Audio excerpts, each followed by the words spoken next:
जय श्री कृष्णा। राधे राधे दोस्तों, स्वागत है आपका भक्ति सागर चैनल में। हर वर्ष ज्येष्ठ मास के शुक्ल पक्ष की एकादशी तिथि को बेहद पवित्र निर्जला एकादशी व्रत रखा जाता है। इस एकादशी का व्रत रखने से साल भर की सभी एकादशियों का फल प्राप्त होता है।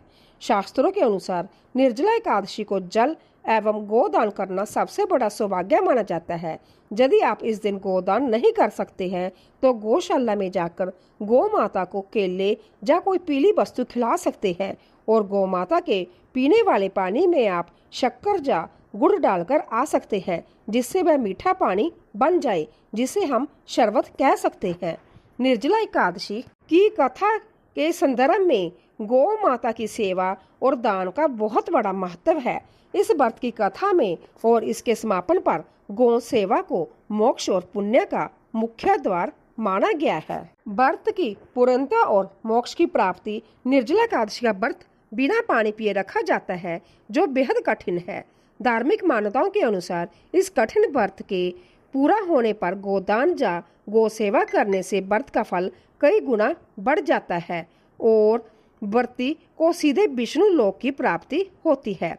नंबर 2 पर बैतरणी नदी पार करने का माध्यम पुरानी कथाओं में वर्णन है कि मृत्यु के बाद आत्मा को बैतरणी नदी पार करनी होती है। निर्जला एकादशी के पावन अवसर पर जो व्यक्ति गौ माता की सेवा करता है या उनके चारे पानी की व्यवस्था करता है, गौ माता उसे यमराज के कष्टों से बचाकर बैतरणी नदी पार करवा देती है। नंबर 3 पर आता है भीषण गर्मी में जल और चारे की सेवा का महत्व। यह एकादशी ज्येष्ठ मास की तपती गर्मी में आती है। इस दिन जहां मनुष्य खुद पानी के बिना रहता है, वही बेजवान गौ माता के लिए शीतल जल, हरा चारा और गुड़ की व्यवस्था करना सबसे बड़ा पुण्य कर्म माना गया है।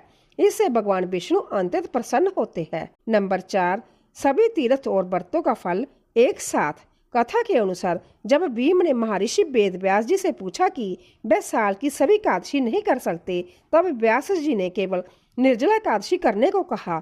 इस महाव्रत के दिन गौ माता के अंगों में वास करने वाले सभी 33 कोटि देवी देवताओं का आशीर्वाद केवल एक दिन की गौ सेवा से मिल जाता है। नंबर 5 पर आता है संकटों का नाश और सुख समृद्धि। निर्जला एकादशी की कथा सुनने के बाद यदि कोई व्यक्ति संकल्प लेकर किसी गौशाला में जाकर बीमार या लाचार गांव की सेवा करता है, तो उसके जीवन के बड़े से बड़े संकट, पितृ दोष और पाप नष्ट हो जाते हैं और घर में अटूट लक्ष्मी का वास होता है।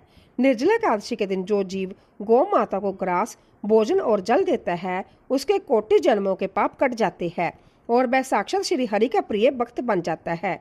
अगर आप सब नहीं कर सकते तो कम से कम एक जल कलश में पानी भरकर उसे सफेद बस्तर में ढककर चीनी और दक्षिणा के साथ किसी योग्य ब्राह्मण को दान अवश्य करें। ज्येष्ठ का महीना वैसे भी बहुत तपता है, इसीलिए इस दिन जगह जगह प्याऊ लगाना, लोगों को पानी पिलाना, ग्रीष्म ऋतु में पैदा होने वाले फल सब्जियां, पानी की सुराही, हाथ का पक्खा, छाता और जूता दान करने से साल भर के शुभ परिणाम मिलते हैं। पितृ दोष दूर होता है और चंद्र दोष से भी मुक्ति मिलती है। इस विशेष और मंगलकारी दिन पर आपके द्वारा बताए गए नियमों के अनुसार हमें कौन से 11 महत्वपूर्ण कार्य करने चाहिए और किन 7 गलतियों से बचना चाहिए, आइए इसे विस्तार से जानते हैं। निर्जला एकादशी पर अवश्य करें जे 11 शुभ कार्य। विष्णु आराधना। इस पावन दिन पर पीताम्बरधारी भगवान विष्णु की माता लक्ष्मी सहित पूरे मन से आराधना और विधिवत पूजा करें। मंत्र जाप। पूजा के साथ ही आपको अपनी यथाशक्ति के अनुसार प्रभु श्री विष्णु के महामंत्र ओम नमो भगवते वासुदेवाय का निरंतर जाप करते रहना चाहिए। पवित्र निर्जला व्रत। इस एकादशी के दिन बिना जल ग्रहण किए व्रत रखे। पद्म पुराण के अनुसार इस व्रत को विधि पूर्वक करने से साधक के सभी मनोरथ सिद्ध होते हैं। सूर्योदय से जल का त्याग। शास्त्रों के अनुसार एकादशी व्रत में सूर्योदय से लेकर दूसरे दिन के सूर्योदय तक जल का पूरी तरह त्याग कर देना चाहिए।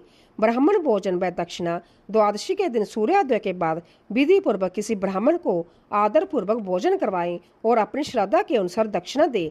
अन्न व जल का पारण। ब्राह्मण को भोजन और दक्षिणा देने के पश्चात ही साधक को समव्य अन्न और जल ग्रहण करके अपने व्रत का पालन करना चाहिए। कथा श्रवण। भक्ति पूर्वक इस व्रत को करने से करोड़ों गायों को दान करने के समान फल मिलता है।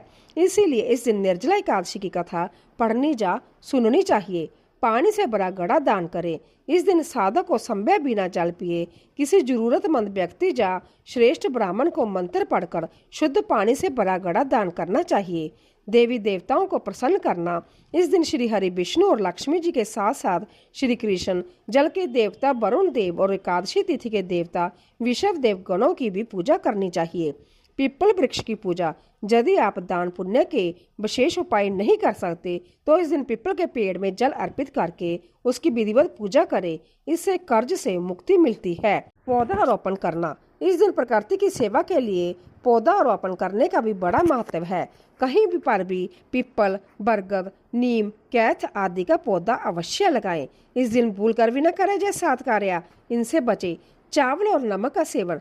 एकादशी के दिन भूल कर भी चावल नहीं खाना चाहिए। मान्यता है कि चावल खाने वाले अगले जन्म में कीड़े मकोड़े के रूप में जन्म लेते हैं।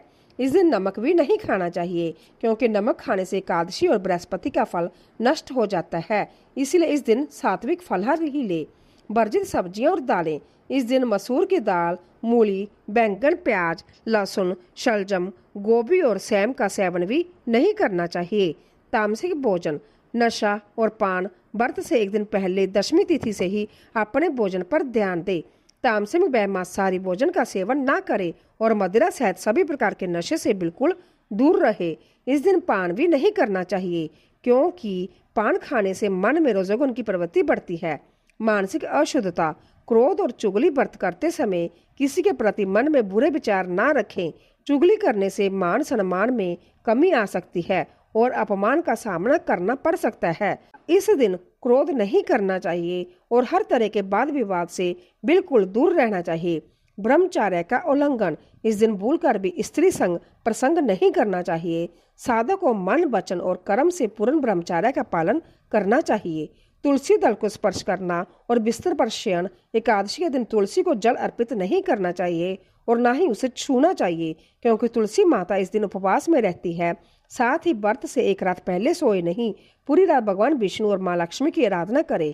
इस दिन पलंग पर नहीं सोना चाहिए, भूमि पर ही आराम करना चाहिए। दैनिक क्रियाओं से जुड़े नियम। झाड़ू, पोंछा और दातुन। इस दिन घर में झाड़ू और पोंछा नहीं लगाना चाहिए क्योंकि चींटी आदि सूक्ष्म जीवों की हत्या का दोष लगता है। इस दिन बाल नहीं कटवाने चाहिए। साथ ही लकड़ी का दातुन ना करें। इसके स्थान पर नींबू, आम या जामुन के पत्ते चबाकर कुल्ला कर ले और उंगली से गला व मुंह साफ कर ले। अगर आपको हमारी यह वीडियो पसंद आई हो तो इसे लाइक करें और हमारे भक्ति सागर चैनल को सब्सक्राइब करना न भूलें। भगवान विष्णु आपकी सभी मनोकामनाएं पूरी करे। हमारी वीडियो को देखने के लिए आपका बहुत बहुत धन्यवाद।